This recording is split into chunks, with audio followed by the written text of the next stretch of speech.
JavaScript में if else क्या होता है, जावास्क्रिप्ट में कंडीशंस क्या होती हैं, आज हम इसके बारे में देखेंगे।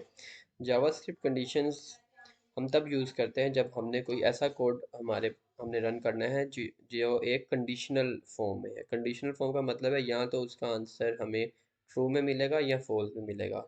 मसलन हम कोई भी क्वेश्चन जब हम अपनी डेली लाइफ में परफॉर्म करते हैं, कोई भी ऐसा क्वेश्चन, आप आज स्कूल गए हैं, यस और नो। तो जो इस तरह के क्वेश्चंस होते हैं जिसमें हमें यस या नो की नो के ऊपर कोई फैसला करना होता है, तो इसको हम जावास्क्रिप्ट में कंडीशंस कहते हैं। तो जावास्क्रिप्ट कंडीशंस को यूज़ करने के लिए हम इफ एल्स स्टेटमेंट को यूज़ करते हैं।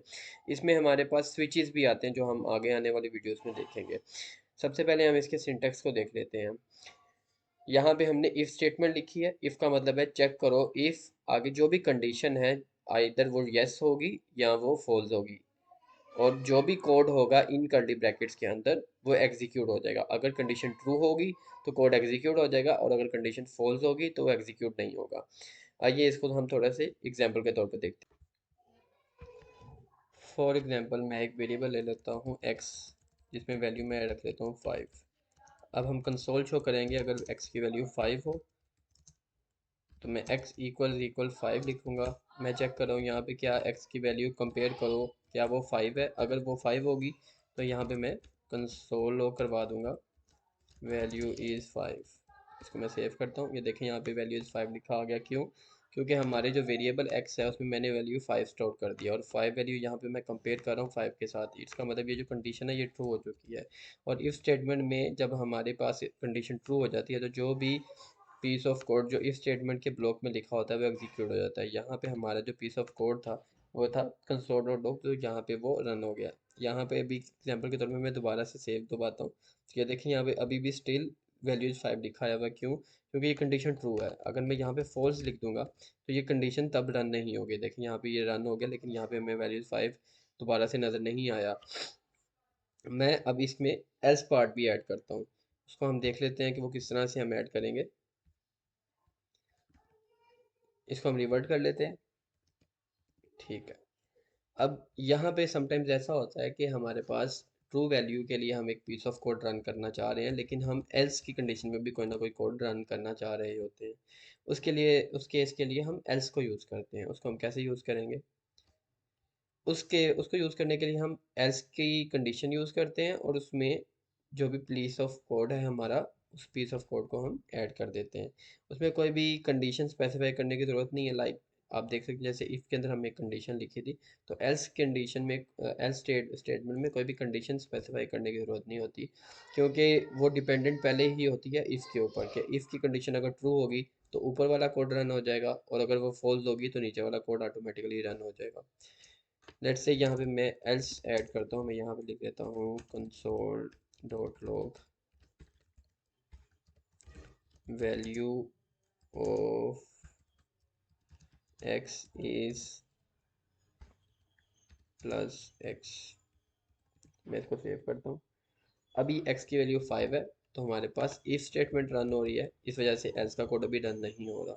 अगर मैं यहाँ पे 6 कर दूंगा, मैं इसको सेव करता हूँ, तो देखें यहाँ पे लिखा गया वैल्यू ऑफ x इज 6। क्यों? क्योंकि हमारे पास अब ये कंडीशन फॉल्स हो गई है, और जब ये कंडीशन फॉल्स हो जाएगी तो हमारे पास जो एल्स की कंडीशन है वो ऑटोमेटिकली यहाँ पे रन हो जाएगी। नेक्स्ट कर चलते हैं हम समटाइम्स ऐसी भी पॉसिबिलिटी है कि इफ़ एल्स के अलावा हमें और भी कंडीशंस लगाने की ज़रूरत पड़ जाती है। फॉर एग्जांपल हम कोई भी कंडीशन सीरीज़ में लगाना चाह रहे हैं कि अगर x की वैल्यू 1 है तो आप लो करवाएं, और अगर 2 है तो लो करवाएं, या 3 है तो लो करवाएं। मतलब मल्टीपल कंडीशंस आपने ऐड करनी है, वो भी एक सीक्वेंस के अंदर। तो उसके लिए हम एल्स इफ को यूज़ करते हैं। उसके सिंटेक्स के लिए इसको हम रिमूव कर लेते हैं। यहाँ पे दोबारा लिखते हैं if x equals double equals 1। तो यहाँ पे मैं लिख देता हूँ console dot log x.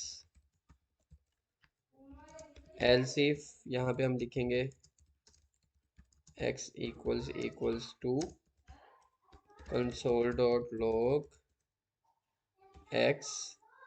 Add कर देता हूँ एल्स इफ। अब देखें कि एल्स इफ का जो सिंटेक्स है वो सेम रहता है, वो चेंज नहीं होता।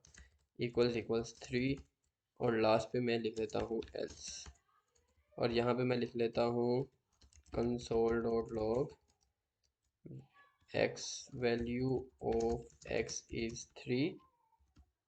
यहाँ पे मैं लॉग करवा देता हूँ वैल्यू ऑफ x इज 2।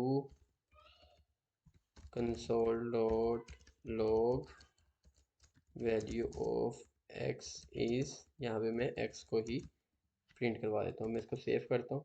तो यहाँ पे देखें अभी x की वैल्यू में 6 है, ना वो 1 से मैच करता है, ना वो 2 से करता है, ना वो 3 से करता है। तो यहाँ पे हमारे पास ये एल्स का जो स्टेटमेंट है वो इस टाइम रन हो रही है यहाँ पे, और लिखा आ रहा है यहाँ पे वैल्यू ऑफ x इज 6। ठीक है, ये जो x हमने यहाँ पे यूज़ किया है ये वेरिएबल यहाँ पे रिप्लेस हो गया वैल्यू के साथ। अगर मैं इस x की वैल्यू 1 कर दूंगा तो अब कौन सा कोड चलेगा, देखते हैं यहाँ पे। ये देखिए यहाँ पे 1 शो करवा रहा है कि ये वाला जो पीस ऑफ कोड है 1 वाला, यहाँ पे ये रन हो गया। अगर मैं यहाँ पे 2 करूँगा तो सिर्फ वो कोड जो इस स्टेटमेंट के साथ मैच करेगा, सिर्फ वो कोड रन होगा, नीचे वाला कोड रन नहीं हो रहा। ठीक है, नेक्स्ट हम चलेंगे स्विच स्टेटमेंट और फंक्शंस की तरफ, लेकिन वो हम देखेंगे नेक्स्ट।